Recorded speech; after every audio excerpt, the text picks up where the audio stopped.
Olá a todos! Hoje vamos mergulhar na história de uma figura absolutamente fascinante. Um homem que, para fugir da Inquisição, acabou por se tornar o primeiro rabino das Américas. É uma daquelas histórias de fé, de perigo e de puro pioneirismo que atravessou o Atlântico e deixou uma marca para sempre. É importante referir que este trabalho é feito com base numa publicação do portal soysefardi.org. Então, a pergunta que nos guia hoje é mesmo esta: quem foi, afinal, o primeiro rabino a servir no continente americano?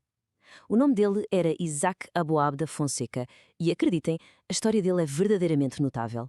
A vida de Aboab da Fonseca vai muito além de um líder religioso, sabem? Ele foi um autêntico pioneiro. Vamos lá ver como é que a coragem deste homem o levou a construir uma comunidade num mundo que era, para ele, completamente novo.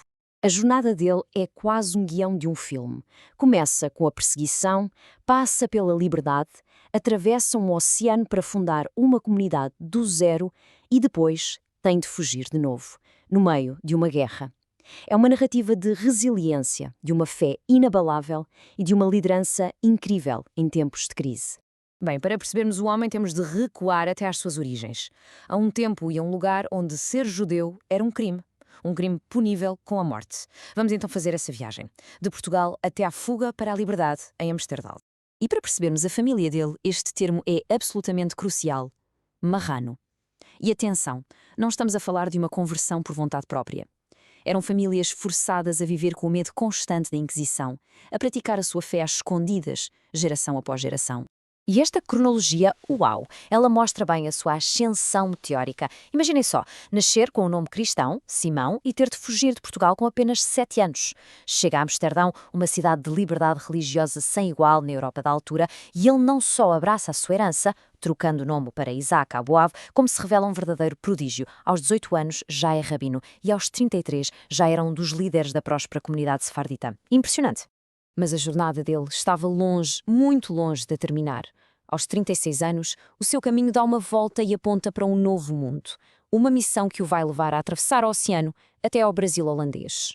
É precisamente no ano de 1641 que o rabino Aboab é chamado para esta missão histórica. Ele é enviado para Recife, no Brasil, que na altura estava sob domínio holandês. E o ponto fundamental aqui é este: ele não ia apenas assumir um novo posto, ele ia liderar a Kal-Zur, a primeiríssima comunidade judaica organizada em todo o continente americano. Ele seria o seu primeiro rabino. Ponto. E ele não se limitou a construir um local de oração, não. Inspirado pelo que viu em Amsterdão, ele estabeleceu as bases para uma vida judaica completa. Claro, uma sinagoga, mas também um mikvé, o banho ritual, e uma yeshiva, uma escola religiosa onde ele próprio dava aulas. Era uma comunidade modelo em pleno Novo Mundo. Pois é, este período de paz e prosperidade não ia durar. A história estava prestes a dar uma volta muito sombria e perigosa, que iria testar a resiliência desta jovem comunidade até o limite. A paz e a prosperidade da comunidade de Recife duraram apenas uns poucos anos. A verdade é que a estabilidade no Brasil holandês era muito frágil e as nuvens de guerra que já se formavam no horizonte ameaçavam deitar tudo a perder. Em 1645, os portugueses lançam a sua campanha militar para expulsar os holandeses do Brasil. E, para a comunidade judaica, isto era nem mais nem menos uma ameaça existencial.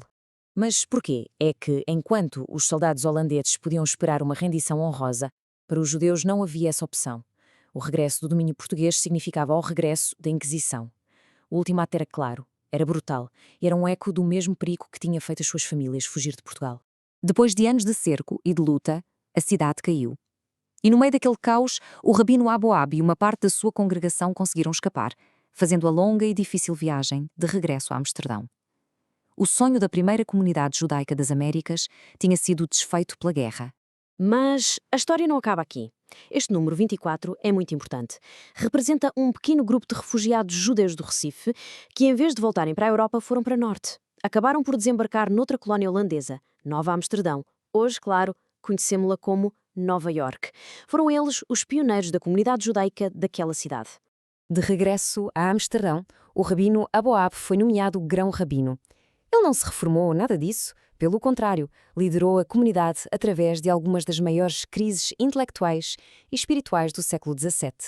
E que crises foram estas? Em 1656, ele fez parte da difícil decisão de excomungar o filósofo Baruch Spinoza, cujas ideias sobre Deus eram vistas como uma ameaça à comunidade. 10 anos depois, tal como muitos outros, foi apanhado pela onda de esperança messiânica à volta de Shabbatai Zevi, sofrendo uma desilusão tremenda quando este se converteu ao Islão. O Rabino Aboab esteve mesmo no epicentro das grandes tempestades intelectuais da sua era. E, para além do seu papel de líder, ele era um erudito. Chegou a escrever uma gramática hebraica e, algo notável, traduziu uma complexa obra de misticismo judaico, a Cabala, do espanhol para o hebraico. Isto abriu as portas da obra a um público muito mais vasto. Ele faleceu com 88 anos, uma idade impressionante para a época. E o seu legado é imenso. Sim, a sua comunidade no Brasil foi de curta duração, mas as sementes que ele plantou, essas germinaram. Não só através dos refugiados que chegaram a Nova Iorque, mas como um símbolo eterno de pioneirismo e fé. Esta história incrível está, claro, bem documentada. A publicação original baseia-se em informação do portal alagé.org e a sua veracidade pode ser confirmada em sítios como a Jewish Virtual Library e até no museu da própria sinagoga Kal Zur Israel, lá em Recife. E assim terminamos esta análise, um trabalho realizado com base numa publicação do portal soisfardi.org. Se esta história o inspirou, subscreva o canal de YouTube Soy Sefardi.org para descobrir mais sobre a riquíssima cultura sefardita. Partilhe este conhecimento. E fica a reflexão: que sementes de coragem estamos nós a plantar hoje para o futuro?